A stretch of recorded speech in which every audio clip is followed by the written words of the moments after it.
Bonjour les amis, je reviens vers vous, ça fait un paquet de temps que je ne suis pas venue, hein. Nous sommes le 1er octobre et, et les choses ne s'arrangent pas vraiment. Donc voilà, je vous offre ce magnifique coucher de soleil. Je vais essayer de vous le mettre en mode que vous le voyez. M'est venue une urgence de penser à notre nouveau monde. M'est venu le message de se focaliser sur ce qu'on désire et pas sur ce qu'on redoute. Et en fait, personnellement, je me laisse encore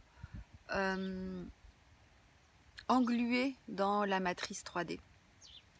Quand je dis engluer dans la matrice 3D, ça veut dire quoi? Ça veut dire que j'ai des émotions de colère, plus de colère que de tristesse d'ailleurs, parce que cette matrice me renvoie ce qu'on appelle des antivaleurs. Des antivaleurs, c'est-à-dire que ce sont des choses que j'exècre. Par exemple, j'ai une valeur de liberté très très forte dans la personne que je suis. Une valeur de liberté dont j'ai besoin et que j'espère offrir aux autres. Et d'ailleurs, chacun a sa liberté de penser, tiens, voilà Camoun, comment dire, de sa liberté de choix. Et donc, du coup, dans la situation actuelle, je vis forcément une antivaleur puisque cette situation prive les gens de liberté. C'est rien, c'est Camoun qui fait bouger la caméra. Donc voilà, donc je vis beaucoup d'antivaleurs. Et ces antivaleurs vécues, quand elles ne sont pas régulées, vont amener la personne à vivre des émotions, souvent des émotions de colère, puisque ne pas voir ces valeurs reconnues crée un besoin de reconnaissance. Bref, j'espère que vous m'aurez comprise.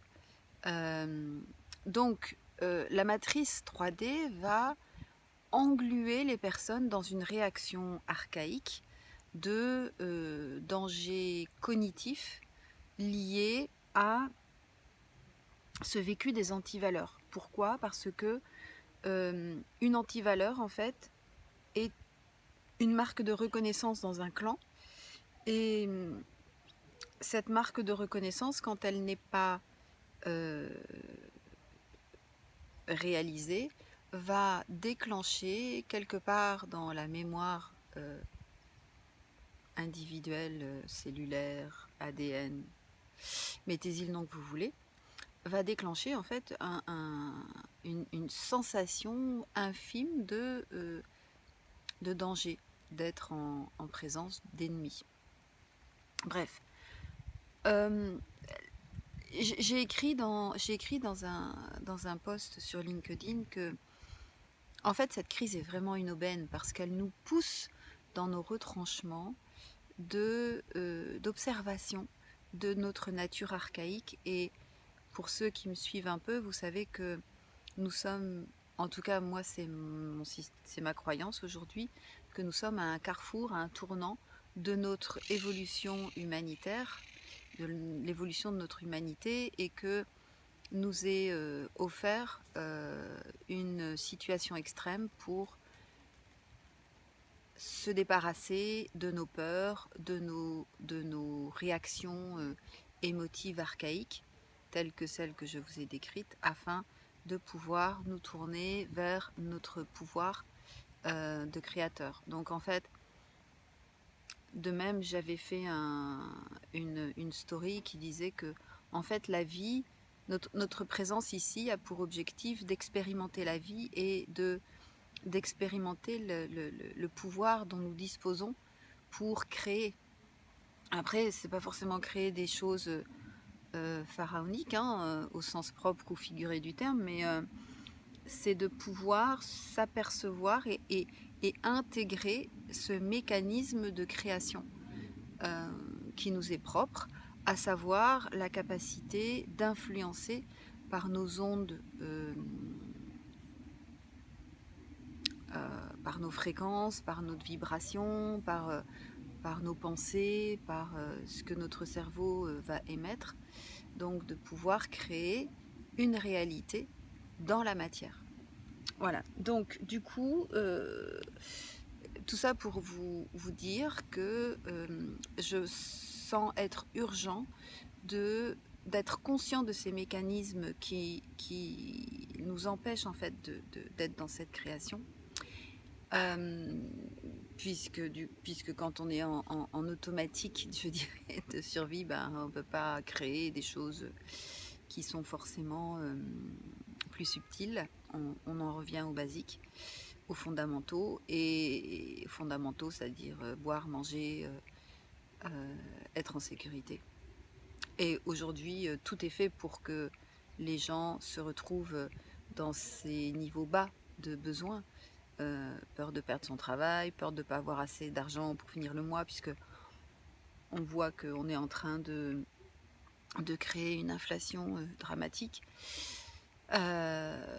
Donc voilà, donc il est nécessaire de focaliser toute son énergie, de développer donc du coup son énergie, de se nourrir, de boire beaucoup, d'aller dans la nature, de s'isoler le plus possible de toutes les sources d'informations, les personnes toxiques qui peuvent faire baisser notre niveau d'énergie, notre niveau vibratoire et notre fréquence. Donc l'idée est de bien commencer ces journées, de bien les terminer, de bien les commencer en se focalisant sur une intention. Et en fait, les intentions sont très simples. Ça commence toujours par même si je ne sais pas comment, je vous l'ai expliqué, même si je ne sais pas comment, je choisis de passer une très belle journée nourrissante où je peux vibrer ma véritable nature. Ma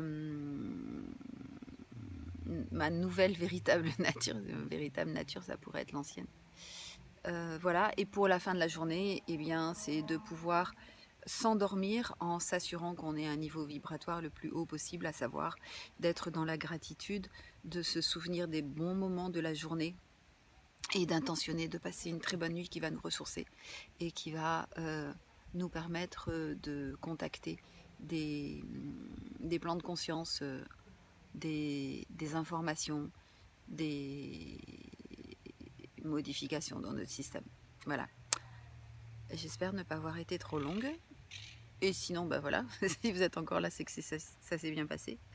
Je sais que je dois vous faire une capsule sur les blessures de l'âme. Là, ça s'est un petit peu précipité, même si la rentrée, pour moi ici, suppose un peu plus de temps, paradoxalement. Donc, je ne vous oublie pas. Je suis toujours à l'écoute de vos commentaires, de vos questions. Et je vous souhaite de belles pensées, de belles vibrations, de belles fréquences. Et si le cœur vous en dit, imaginez le monde nouveau le plus souvent possible. Car l'idée n'est pas d'être dans la certitude d'avoir la bonne forme du nouveau monde, mais c'est de contribuer énergétiquement à cette nouvelle matrice, ce nouveau paradigme. C'est un peu comme quand je vous ai expliqué que, en fait, quand on ramasse un papier et qu'on le jette à la poubelle, en fait, énergétiquement, on contribue au système d'une terre plus propre. On n'a pas besoin de vider les océans tout seul avec nos petits bras. Tout se fait de façon énergétique et vibratoire aujourd'hui. Donc, que ce soit d'un côté vertueux ou d'un côté vicieux, comme le dit l'expression des cercles vicieux, on contribue et nous sommes potentiellement 8 milliards sur la planète pour contribuer de façon positive. Voilà, constructive plutôt que positive. Je vous embrasse bien et prenez soin de vous. À très bientôt.